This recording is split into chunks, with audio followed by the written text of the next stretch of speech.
Welcome back. In this video, we will bring some fastener assemblies into our model, and I will talk about different ways of using parametric modeling to update our fastener assemblies. So if you will please, scroll down, find step 6, and open it. And I will not close my data panel, but I'll just scroll back up to the top for now.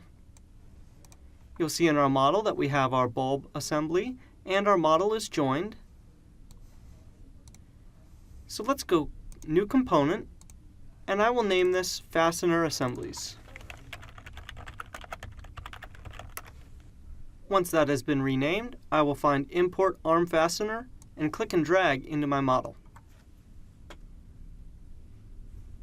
When your component is placed in the model, I will move it away from my geometry and hit OK. If I zoom in, we can see that this is composed of 2 washers, a nut, and a bolt. These components were all brought in from the McMaster Car library in the Insert McMaster Car component, so they are static, and if I look at their components, they are simple bodies, and they have not brought in their features. So let's place this with a joint. I will go Joint, and I will place the first point on the outside edge of my washer, and holding Control, I'll find the center point of this circle, and a rigid joint will work here, so I'll hit OK. Our component is placed in the proper location, and we can either bring in more of these components or copy and paste this one. I'll copy and paste, so I'll hide my data panel, select this component, Control-C, Control-V. I'll do this one more time and place them roughly in the right spots.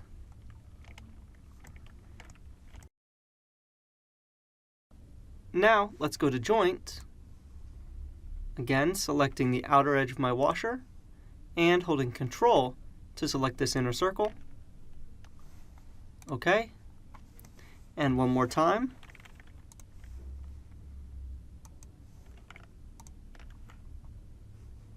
OK. Our arm fastener assemblies have been placed in our model, and I can activate my top component and group these objects. However, let's see what happens when I update my user parameters. I'll orbit around the model so I can see this side,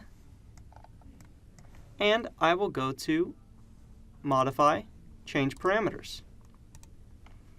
For now, I will only change my width parameter so that we can see how the model updates. I will make this 40 and hit Enter.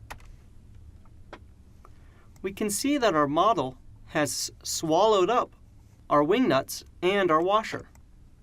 This side of the model is still the same because our washer was joined to the outside face.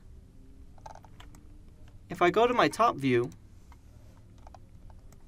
and go to my Visual Style Wireframe with Hidden Edges, we can see our nut and bolt assembly inside of our model. This has not updated with the total width, so this bolt and nut assembly will not work. We cannot update this bolt with parametric design because we brought it in as a step file from the McMaster Car library. I'll change this back to 30, hit OK, and we'll see our nut and bolt appear correctly.